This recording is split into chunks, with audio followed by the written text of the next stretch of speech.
The day fate answered back in a small village surrounded by dry fields and broken fences lived a man named Ramlal.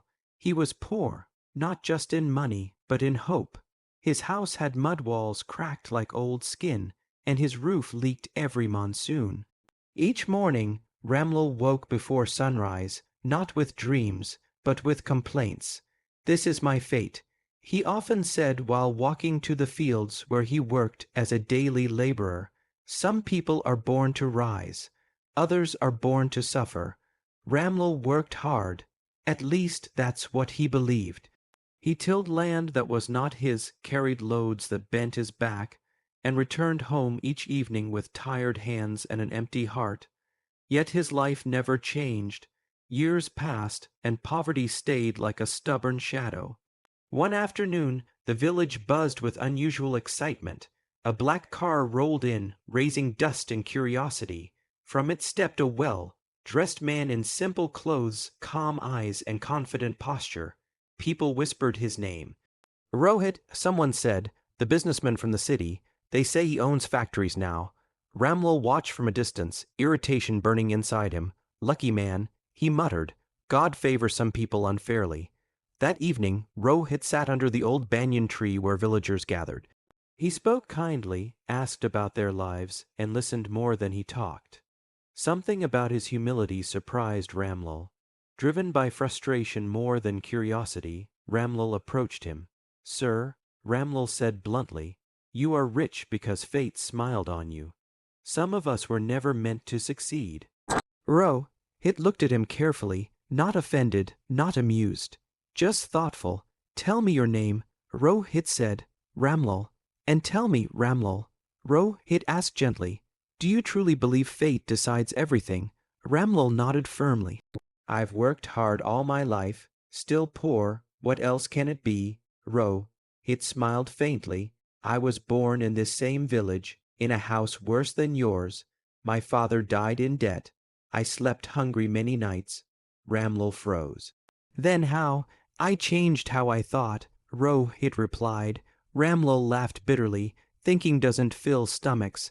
"No," Rohit said, "but it tells your hands what to do." Rohit picked up a small stone from the ground. "If I believe this stone is useless, I'll throw it away. But if I believe it can sharpen a blade, I'll use it. The stone doesn't change. My thinking does." Ramlal frowned, confused but listening. "When I was young," Rohit continued, "I blamed fate for everything. Then one day I asked myself a hard question. If fate is responsible, why do people born in worse conditions sometimes succeed? That question changed my life." He reached into his bag and pulled out a small, worn book. "This book did," Rohit said, handing it to Ramlal.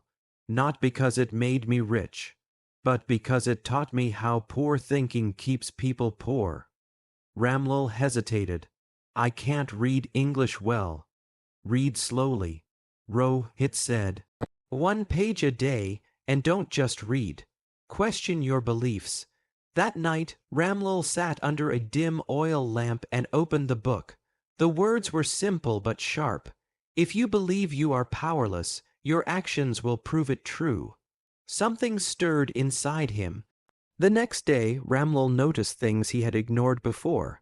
He saw how he spent evenings complaining instead of learning, how he waited for help instead of seeking opportunity, how he mocked ideas that felt unfamiliar. Weeks passed. Ramlal started waking earlier not to complain, but to plan. He learned basic accounting from a shopkeeper. He saved small amounts instead of spending everything. He began growing vegetables behind his house instead of relying only on daily wages. The change was slow, but real. When villagers complained about fate, Ramlal stayed silent. When they mocked his efforts, he continued anyway. For the first time, his life felt like it was moving forward, even if only inches. Months later, Rohit returned to the village. He found Ramlal selling vegetables at the market, his face tired, but his eyes alive. "You look different," Rohit said. Ramlal smiled. "My money hasn't changed much yet, but my thinking has, and that changed everything." Rohit nodded. Most people wait for life to change their situation. Few realize they must first change their mindset. As Rohit drove away, Ramlal looked at his hands, the same hands as before, but now they were guided by a different belief, and that made all the difference. Moral of the story: poverty is not just a lack of money, it is often a habit of thinking. Change your mindset, and your destiny will follow.